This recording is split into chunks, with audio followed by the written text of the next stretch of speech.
Oh,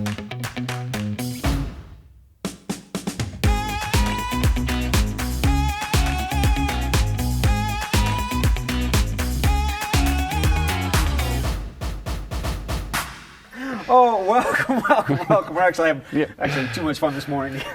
We're back. We're in the Toolshed. Which Toolshed? The Schedule Engine Toolshed, the place you come to make every job easier. And of course, we can do that because of the wonderful team at Emerson. Please check both of those out. And who am I with? Well, it's Thursday, so that means we have a guest, and we're talking about all things training. And this morning, we are with Brian. We actually continue this conversation from the last few weeks because we've hit gold, as Jerry says. And so, we talked about like a strong first day, strong first week, as Jerry says, that person's going to go home or they're going to get a text from their buddy and say, hey, how is that place? Or how was your first day? And the answer is going to be what it's going to be. And you should probably have a say in that. Then we talked about, training plans in general and some of the things to include. I think you talked about, dare we say it, having a little fun, being engaging. We talked a little bit about blended models and using some of the tools available today beyond the two shoulders and a wrench, new favorite saying, to make sure that when you do bring people together, that there's a level playing field and you can start and use time effectively. You used the term microlearning. Remind me what microlearning is? So we talk about delivering content in small, digestible chunks of information.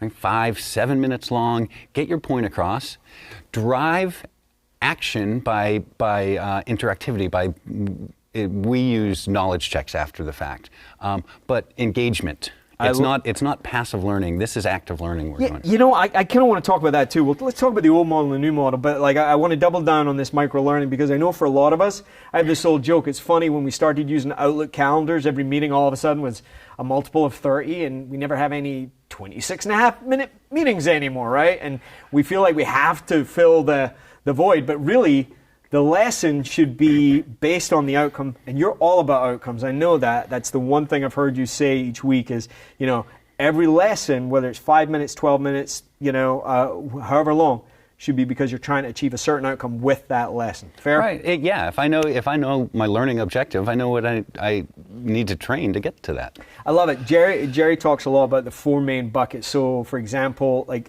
a mechanical company, there's probably some core skills that you'd want to train on because that's how people are successful, right? We call it showing where the goalposts are. It's probably something like if you have a membership plan, you probably, want to train in and around that. And check out season 1. We've got some great gold on that. The other thing is, companies live and die by reviews. There's training involved in that. And that's a great little 11-minute kickoff. Get the point across. Don't beat the dead horse. Move on. That's a great opportunity for micro-learning. And then there's, how do we share options so that like realistic business goals like average ticket, ROI and all that are taken care of.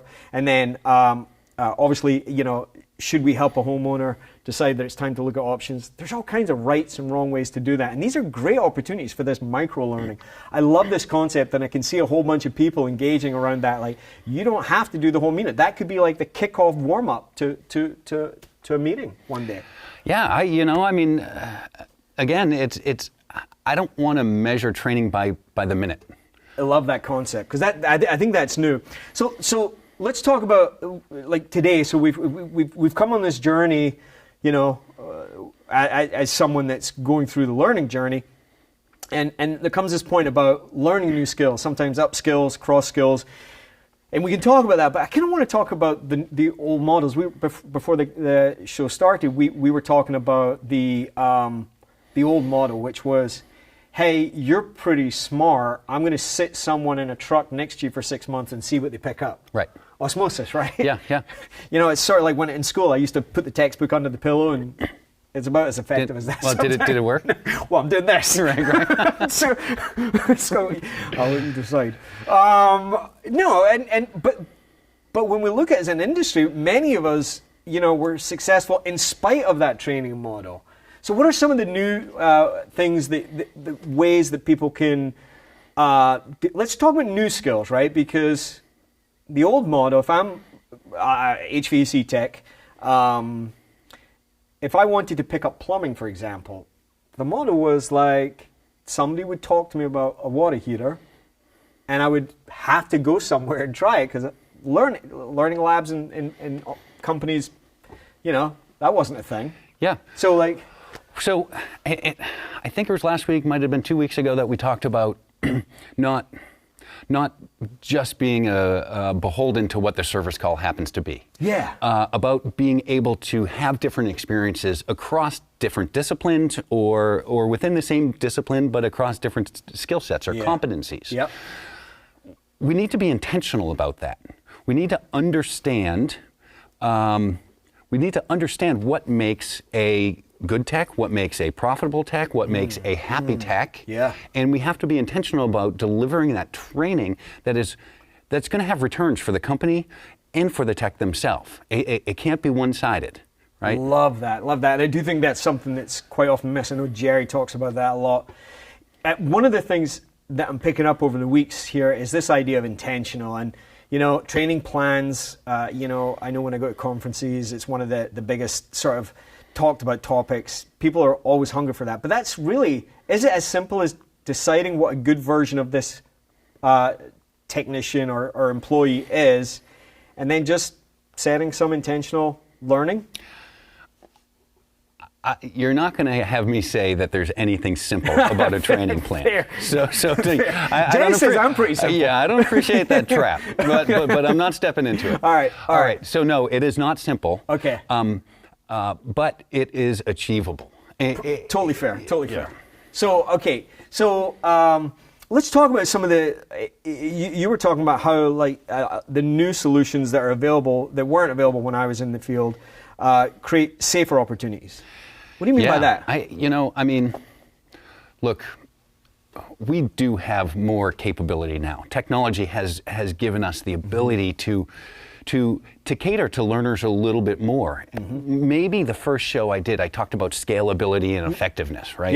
Yeah. Super scalable to print a manual out and send it out, right? Right. Not very effective. Sure. It's going under my pillow. Yeah. So now, how are we going to do this? We're going to leverage technology. Okay. And I love the question about safety, because there's two different ways you can look at that. There's the physical safety. I can practice on a gas water heater and not hurt myself. I can also practice and not break the gas water heater, right? That's a plus. But there's also an emotional safety to that as well. Having a platform, being able to practice and hone your skills. Now, again, we look back to earlier and we talked about the survey that we did at Interplay that said 70% of these people we surveyed came out of pocket because they wanted to be better. Love it. Right? So understanding that technicians want to be better. Yeah. But social pressure is a real thing. So, are they going to stand up in a training room of 25 of their peers and show that they don't know something? Right. Right? Now, by leveraging that technology, hey, I can practice that at home, and off I go. I love it. And, one of the rules that we have at the Toolshed is we're always going to be honest. Marlin's Law, right? And I think what you're talking about, and if it's okay, we're going to talk about emotions and feelings because it's real. And I've seen some incredible crafts people in the trades, men and women, that they won't take a certification, for example, because it's sort of like a Schrodinger's cat thing, right? Like if I don't take the test, I'm never wrong. Yeah. Right? And what you're saying is we need to understand that for someone that's been in the trades and maybe their identity is sort of kind of wrapped up in being the team member that is the person to go to, and that's their whole thing. Maybe one of the things holding them back for us to consider, and hopefully, if we're honest with ourselves, maybe some of the things holding me back is that risk involved in doing new things. It's what keeps us in that comfort zone, as Jerry says. Is that kind of the safe thing that you're talking about? I think you're right, and really putting yourself out there in front of your peers it's a big step. I mean, I feel it. Yeah. Am I going to be the first one to raise my hand and ask a question? What if my colleague thinks it's a stupid question? Right. If I'm a senior technician? Am I going to put myself out there and ask a question about something that I feel like I should already know, but don't really quite know? Is that going to cost me respect of the junior technicians? There's so many different things that go into that. Yeah. But so when I talk about safety, often I think about safety, physical first, but safety emotionally, of being able to advance those skills and really commit to it. I remember Jerry and I talk about this a lot. There's a lot of 47, 48-year-old people that we work with that are really still that kid that read out loud in grade school and got made fun of, and they decided that day, that's it. Yeah. And you better believe that's something that is holding you back. And if we can be, we can say whatever we like to our team, but we got to be honest with ourselves. And I would challenge everybody watching today, like, what is holding you back? What's the thing that's got a hold on you? Like, in psychology, they talk about these elephants in the circus. There's a stake in the ground and a little bit of string, and it's a, 2,000 pound, I don't know how much elephants, big elephant. And it never pulls the peg because it was conditioned as a kid. When it was a tiny elephant, it couldn't break the string, right? And there's analogies with goldfish. And I think a bunch of the people that we work with every day are just these giant elephants that were never really allowed to break that string. And what you're talking about is kind of being a different kind of leader and going first and being vulnerable and being willing to make a mistake. Because if you're feeling that, guaranteed that there's another 3 or 4 people that, and I've seen it with teams we've worked with, where one person is bravely going first and being vulnerable to say, I know I'm meant to know this, but can you just give it to me one more time? And I've been that person in the room because, there's a lot I don't know. But when you see people doing that, it's amazing watching the people that are watching that person, and then the next week they go. And so maybe that's the opportunity. Well, no, I as you were speaking, it just kind of dawned on me. As you build confidence and competence, right? And so then you have one person that's first to speak out, and then you have 2, and then you have 3, and then before you know it, your company has a culture of learning. Magic, right? And nobody's scared. And everybody knows that we have some gaps. And we're learning stuff. And we're learning collaboratively, and it becomes an exponential growth within the whole staff.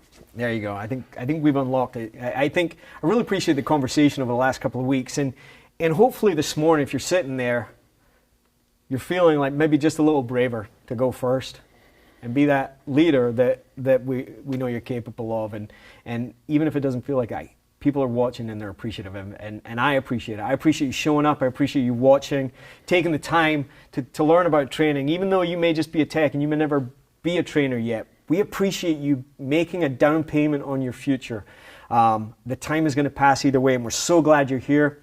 We're grateful for Brian, the entire team at Interplay, for the give back of his time and coming here each week and sharing. We're grateful for the wonderful people at Schedule Engine that just keep continuing to make this Toolshed possible, the place where hopefully you've come and maybe you've made your training journey just a little bit easier today. And of course, Emerson, great partners in training, great partners in careers, and we're so grateful that they make the Toolshed possible. Couldn't do it without them, and we're really grateful to hear. Really good conversation. Thanks.